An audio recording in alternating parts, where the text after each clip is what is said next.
Well, we're so happy to see so many people here still. It's late in the afternoon. Absolutely. Yeah, so thank you very much for the prior panel. It was fantastic, and it's a very good introduction to what we're trying to discuss right now. We have 15 minutes. We're only the two of you as panel members, which is great. Gives you time to give us much about our stories. So why don't we give for a small introduction from the left? I mean, we already spoke about you, Trevor, you put together. Namir, please go ahead. So I'm Namir Khan. I'm the founder and CEO of Phils, which is a sustainability ESG fintech focusing on democratizing access to carbon markets. I also serve as the chairman of the Middle East and North Africa Fintech Association, working closely with regulators, policymakers, and the ecosystem from Morocco all the way to Pakistan, covering 23 countries. Right, Mohammad, we heard about you. Just give them a little bit in case something's new. Who are you? What do you do? Yeah, so I've been in the Middle East for almost 25 years, moved from UK about 24 years ago, been doing lots of interesting things. I work currently for Ernst & Young. I lead the digital government practice across the MENA region. I'm also the EY startup leader for MENA. And in my personal capacity, I also have a couple of startups, tech startups that I'm working on, social enterprises, basically trying to solve some real world problems. Fantastic. Myself, some of you know me, I'm Gustavo Montero, founder and chairman of Carta Capital. We manage digital assets for clients. We manage wallets really, like an ex-banker. And we tokenize real assets. We're currently tokenizing a gold mine in Chile, and we're tokenizing land and trees in the Amazonian basin. So I'm very much into this subject. But I'm glad to have two people with such an incredible knowledge in this subject, because we call blockchain solutions for enterprise. The first question I have, is blockchain a solution for enterprise? I come from the old enterprise. Is there anything new in blockchain that provides a different solution? Maybe start with you, Namir. Absolutely. So I'll give you an example. I personally myself was never, or previously I wasn't, I would say, a major blockchain advocate until I personally saw the use case that we are working on. And the story is this, is that we realized that we wanted more transparency, more credibility in the system. And we came to the point that we need to ensure that when you're being audited, there is ease. You know, the same way when you're creating a platform, is ease, access, convenience, transparency, and affordability. What we wanted to do in order to ensure that we are trackable and traceable, and we have audits so that we can open up our ledgers and books to everyone else outside to see what we're doing. We realized this is the perfect solution to embed blockchain into our platform, right? And once we did that, everything changed for us as a business, one. Two, we work with some of the tier 1 banks. And the conversation that we had initially with the banks, of course, was on the platform, which was very well accepted. And I was a little hesitant speaking to one of the banks. But when I mentioned to the CEO of the bank, I'm like, hey, by the way, just to bring this to your knowledge, right? And I was a little hesitant that we have also integrated with the layer 1 blockchain platform called Sui. And instantly his eyes lit up. And I was surprised with that reaction. And he's like, this is absolutely what I was thinking the other day. How do you avoid double counting in the carbon markets? And that's how it started. This is fascinating. So I see it happening fascinating. quite. Mohammad, what about your views? Is it a solution for enterprises? Look, I mean, it's a big question which can be looked from different dimensions. But if I was to look at some of the use cases I'm seeing, then definitely there is an opportunity. And especially for those organizations which are working in fields where track and trace is a need. You in the logistics, supply chain, or even in the food business where you are looking to move product from farm to the doorstep or the table, then there is a need to actually bring bring this technology into play to give that safety and, let's say, protection and comfort to the consumers and the people who are governing the whole value chain, whether it's the organization themselves or it is the government in that particular country. Yeah, no, it makes a lot of sense. Please go ahead. I just want to compliment, what you were just saying right now. Is the major problem that we are solving in the carbon markets or the net zero transition, which is everyone is talking about it, every business, every state is talking about it. How do you ensure that anyone who's claiming that they are sustainable, the value chain, the supply chain is sustainable, how do you validate it? So there you go. Absolutely. So the third-party validation, I think, becomes a major new accounting. Yeah. Let me give you my perspective. I come from a similar world to you, probably. Pricewaterhouse in Switzerland, auditor, consultant, etc. Then I was the CEO of Standard Chartered in Switzerland. Then I was in the board of Kramer, which is a private bank in Lugano. The things I'm doing today with blockchain, I would have never been able to do it. We are tokenizing a $15 billion gold mine in Chile right now. It's my company.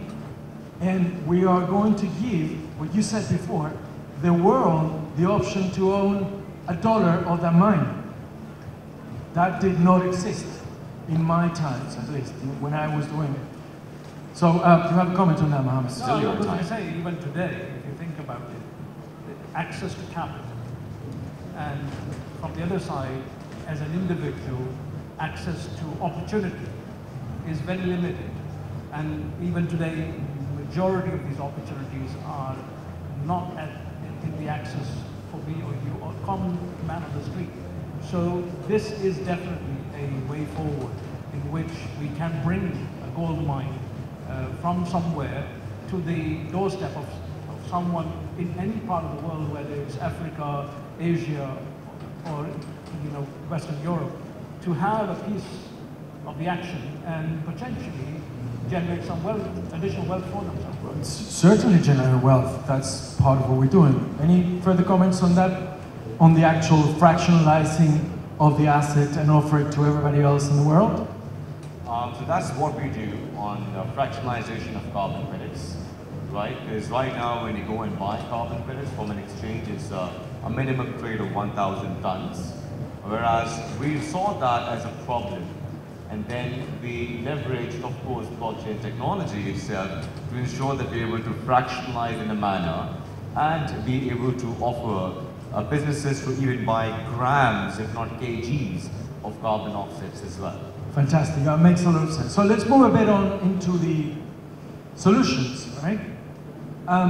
In my old times, when I was a banker and auditor, we always spoke about scalability, right? Can we scale the business? So my question, maybe we'll start with Mohammad this time, is are blockchain solutions scalable? Can we scale globally with it? I think the answer is going to be a mixed one. It depends. If you are in an industry where you have the quantity and the volume of where, when you tokenize or you fractionalize, there is a huge market. There are people who will be interested, then yes, it's scalable. Take the mining one as an example. If you do tokenize that and try to now scale it, it is possible because there's interest from around the world, generally in gold. But if it's in areas where the interest is low and it's not backed with something tangible as a physical asset, it's a big question. Will it scale? Will there be enough interest?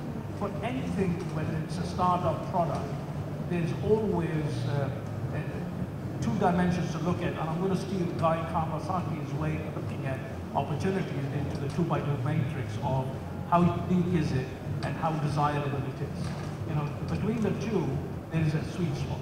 So, is it for me? And there's not much competition, and is it desirable? So there's a market. There are people willing to pay for it. That will give you the answer for any of these. Absolutely, Mohammed. That's absolutely on the spot. Namir, what's your view on scalability of blockchain procedures and systems? First of all, it's the problem that you're solving. How big is the problem? That is very important. I've always, being an outsider to the industry, I've seen that we have spoken mainly about assets being tokenized, and of course we're talking about property, we're talking about gold, which is great. And we also need to look at the larger opportunities, which has state mandates. And today there are many opportunities out there. Second, what we have personally seen is the quality of the blockchain or the chain that you're working with as well, in terms of the technology, how good is it, right? So I believe that assessing not just the opportunity, but the partner you work with makes a huge difference in terms of the scalability that you are intending to achieve. Right, perfect. Makes absolute sense to me what you're saying. Now, another matter that is important is we are I think we all agree that we're in a process of transition, somewhere. We don't know where we are exactly. I like to say to the people that I listen to in conference that we need the next generation to have a real transition. I don't believe, this was discussed before, I don't believe in mass adoption within 10 years. The reason is because the next generation, the generation of my daughter, 17 years old, is not yet earning their money, right? When they do, they'll start spending in this industry very heavily. But we don't have that generation in yet. I think that is the element of transition. But I wanted to ask you a question. You can comment on that. Question is, in industry, we have systems and protocols, which represent whatever they represent. We now have blockchain technology with new systems and protocols. Is it compatible? Mohammad? Yeah, so before answering that, I do want to disagree to some extent with what you said. I think anyone who is born a digital native, and also anyone who's a digital immigrant, right?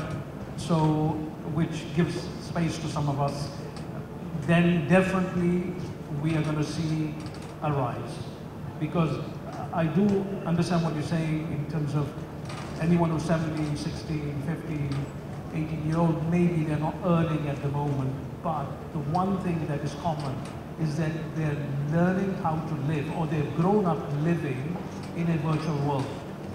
And they are used to tokenization, they're used to earning things, even if it's from a gaming and gamified perspective. So for them, you put this on the table as an opportunity and say, this is how you earn, they are going to be pretty natural for them. Yeah? And the trust and the comfort is going to be much more there with that community of people than is going to be with the digital natives, the digital immigrants, or those who are not even the digital immigrants, right? So coming back to your perspective, and I actually lost the train of thought. That's right, I thank you for that. I'm just going to comment on that specifically. Where it comes from, mass adoption is very simple. The world economy is worth somewhere around $100 trillion today, somewhere there. We represent 1 trillion, right? Meaning the crypto industry. Around, there are discussions, but those are more or less the global numbers. For me, 1% of 100% is not mass adoption yet. That's what I was saying, but I do agree with you. Yeah. So the question was, the new blockchain systems, right? Are they compatible with the systems we have in the old economy? That's the question. Good question. And I think there are some which do very neatly join together and work very well. Especially if you look at the logistics industry, supply chain, I think there is definitely synergy and they're gelling together quite well. But others, obviously, they're very disruptive and it's difficult because you have a business model change, a significant business model change. That's where the questions start to arise. And the adoption is not there as fast as it is for the conventional. So take real estate, for example. If we're going to tokenize it, we can look at real estate or a mine. These are real economies that exist today. The adoption of that, I think, will happen a lot quicker, and yes, they will work in sync with the current systems and the business models. But if it's something totally new, which doesn't exist and it's created purely in the digital space, there's big question marks because the digital economy itself is growing and is starting to take shape. We don't know how quickly that will happen. Absolutely, yes. Lemir, how about your views on the compatibility of these two systems? So I think the compatibility is the lines are blurring. And the reason why the lines are blurring is, from an outsider again, looking at it, is because of the demand of the businesses itself. The current technologies, if it's not a blockchain-focused, blockchain-native technology, it does not solve major of the problems. I'll give you another example that we have seen so far. Again, from the carbon markets example, when it comes to basically issuing or offsetting credits, we saw and we realized that not just double counting, but the certificates that are being issued could be replicated too, right? And then we realized, hey, why not we leverage the use of NFTs over here? And that's what we did. That's one. Second, I'll just take a step back and talk about the generation over here. So if you look at it, first we had the gig economy, where people got used to ride sharing, etc. The second, what we're looking at is fractional ownership. So you would have fintechs, fintech companies offering solutions, propositions which help you buy a piece of a property if not a property, right? So this generation is getting used to the fractionalized ownership. So therefore you need to serve that demand that is rising. Third is going to be that the same generation is also earning quicker. Now, if you look at gaming, from what I have been studying and I've been seeing, because we're doing some use cases on gaming itself, what we have seen is that youngsters, and of course gaming propositions also offer an opportunity for youngsters to earn as well. And of course that leads to spending as well earlier, as we see. And the transition is also involving the younger generation being able to earn faster than what we would be previously doing by college or by university days. Fourth would be that the connectors between the current legacy infrastructures and the real world, the real time and the more futuristic technologies, working with blockchain-enabled platforms, you need some intermediaries to be able to bridge that. Absolutely. Right? So we see all of these, I would say, lines that are being blurred through these platforms. Absolutely. Just please go ahead. one more thing. I know we are close to time, but just one more thing which we need to factor in. You do have certain economies which are emerging, which are completely circular, and they are in the digital space. Absolutely. Yeah. So you are going to you're going to play a game, maybe you're going to earn something from that, and you're going to spend it, consume it in that space. You will never bring it into the physical world. So that's again another area where you're going to see growth of this kind of solution. Yeah, I'll just tell you a couple of things about what I can see. I originally came from the audit industry, right? So as an auditor, when you have to audit a company, because you go the next year, during the first 3 months, to audit the last year. And you will present it with a whole bunch of documents, so you have to really review and say yes or no, right? With blockchain technology, we're going to have one entry in the book, which is the entry that we all agree is the entry. Well, the question I'm asking is, where's the auditor now? He has one entry, he doesn't need to audit it, he's done, he just needs to perhaps know that it's there. So that's, I'm just going to give an example of a country, by the way. They don't use the term blockchain, but they're doing exactly this and have been for years, is Estonia. They gave it the name of obviously decentralized ledgers, but they have been for years, before even blockchain became a concept, widely known by people. And today you're in a position where pretty much all of your organizations are documented in terms of their transactions. So when you come to the end of the year, your tax return is actually already done. You just need to confirm it and not have to complete a tax return and submit it, which is very different to where most of the other countries are. Absolutely. So compatibility in there. Just going to finish on that, then we'll go to Namir. The other thing we're doing on the project side, on Carta Capital, is currently we're NFTing land in the Amazonas, the trees, and we're tokenizing the canopies for carbon credits. Everything we're doing there has nothing to do with the traditional economy. That's my point about compatibility. It's not even an issue of compatibility, it's an issue of, it's just a different way of accounting for everything we do. We're coming to the end, so perhaps from Namir's end, is there any message you would like to give to our distinguished audience on this subject, which is, solutions for enterprise in blockchain? Namir? I would always say, look at the opportunity that you are going to be solving. Right now, as we speak, the net zero problem, the net zero ambition that all the countries have is going to touch every single industry, every single country, every single business, and all of us are going to be a part of it. There are a plethora of opportunities. Look at it. A person like me, who was outside the blockchain world, becoming one of the, I would say, advocates of it, is an example that leverage the technologies you have around you and solve problems, and of course you will generate significant amount of wealth and revenue as well. Thank you, Namir. Mohammad, your message for the public? I would just echo that and build on and say, look, there is a real opportunity, but go in with your eyes open.